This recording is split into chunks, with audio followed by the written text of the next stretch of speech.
Morning.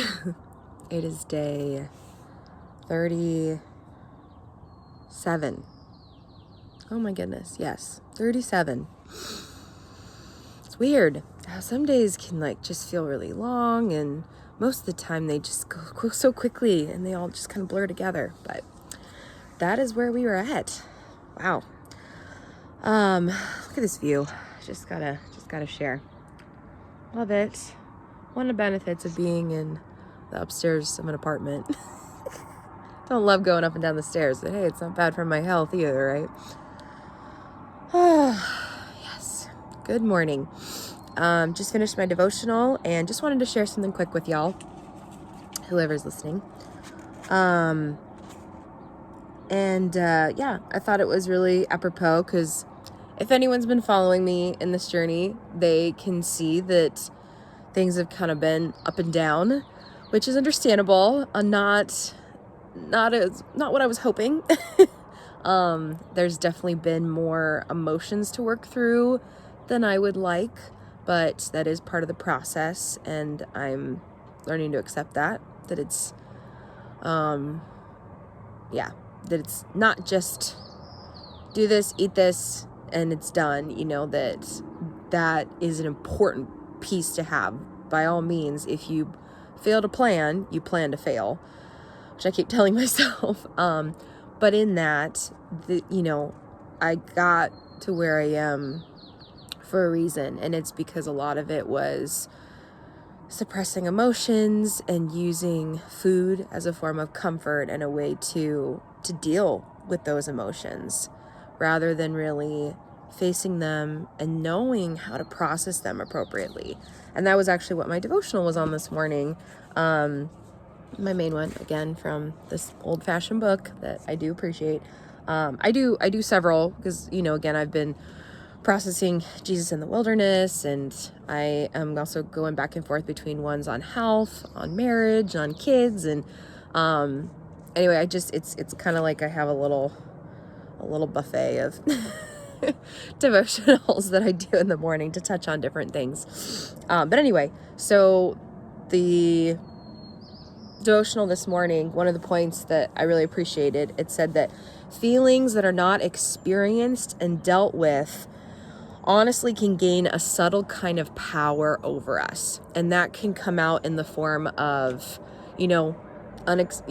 surprising outbursts of anger, or outbursts of crying, or depression, or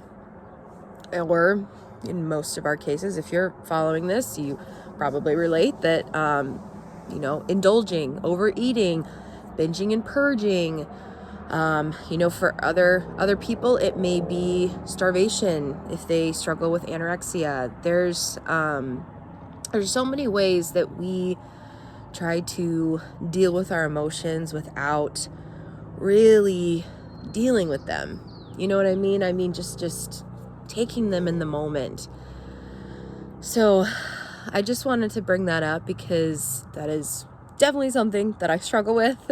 And I just wanted to bring some encouragement that I know and I have experienced. Like at the beginning of this, I was doing good for the first time in denying that temptation to just go and give into a craving, or don't think about it, just treat yourself later with getting to watch a movie and eating a treat. That's oftentimes that's how I would handle things, is that I would just suck it up, push through, shove the emotions down, and then treat myself later when I have the ability. And so then it was always something that I was looking forward to. And for years, I wired my brain to think that way and to act that way. That's how I would just process life. And it's so unhealthy. It's just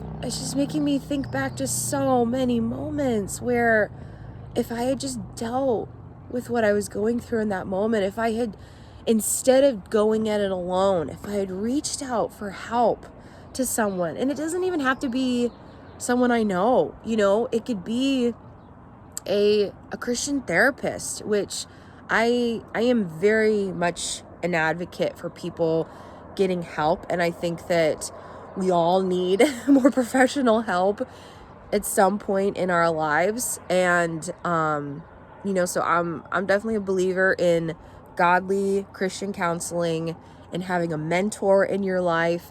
And if you're specifically struggling in an area, your mentor could be that accountability, but sometimes, maybe your mentor hasn't gone through that same struggle. Like, I have an amazing mentor, but she's never dealt with being overweight or struggling with food in this area. And so I actually have a friend from church that I do different studies with. And so she would be more someone that I would reach out to, or my mom or sisters.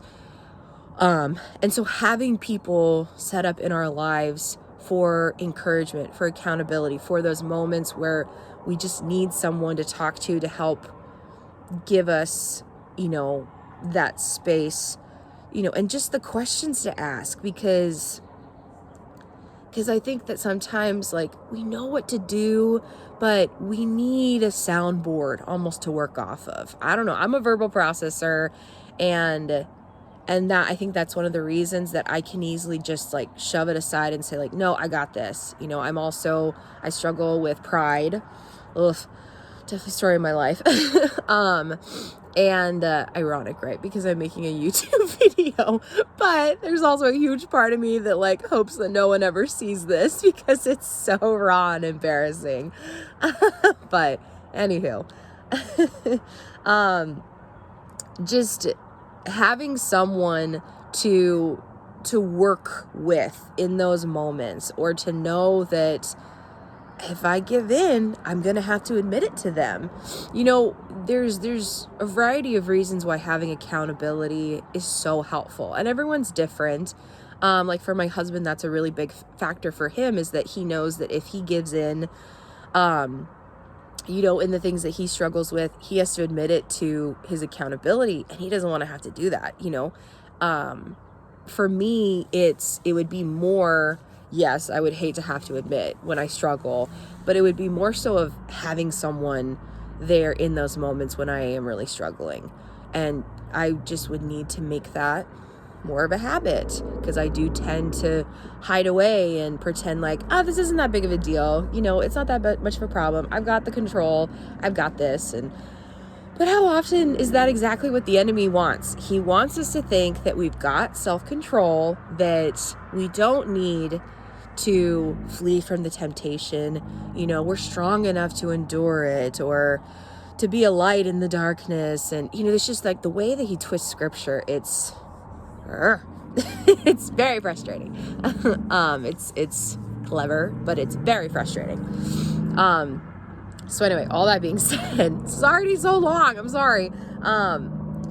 Having that accountability in your life is so important. And I know I've said that before, but that is, I think, a really important way for us to be able to, circling back around, dealing with our emotions. Because if we don't deal with our emotions, they will come out in a variety of forms. And if you're like me, it'll come out in bouts of depression and just feeling all bottled up, and then suddenly I'm just exploding and I don't know why, and it'll come out in outbursts of anger. I've really been wrestling with that more recently, which is very frustrating. It also has to do as a symptom of my Hashimoto's, the autoimmune thyroid disorder that I have. That's actually one of the things apparently that can happen as a side effect when you are, what's the word? When you, I don't know.